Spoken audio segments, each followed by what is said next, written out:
سوائے میرے آقا کے بہت کم لوگ کر سکتے ہیں.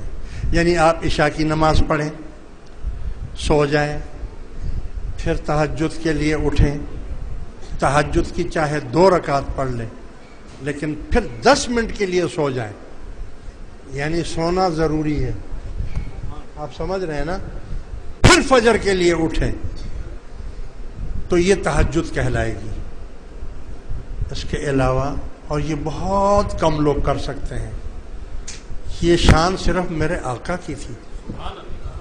اور ہم پر تہجد فرض بھی نہیں ہے، ہم پر تہجد فرض نہیں ہے. حضور پر تہجد فرض ہے.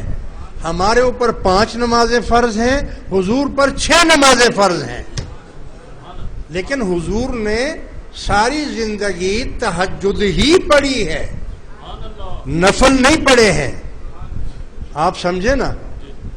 تو اگر آپ کا جی چاہتا ہے کہ آپ نفل پڑھیں لیکن اس ادائیگی کے ساتھ تہجد پڑھیں تو ماشاءاللہ بسم اللہ، آپ عشاء پڑھیں، سو جائیں.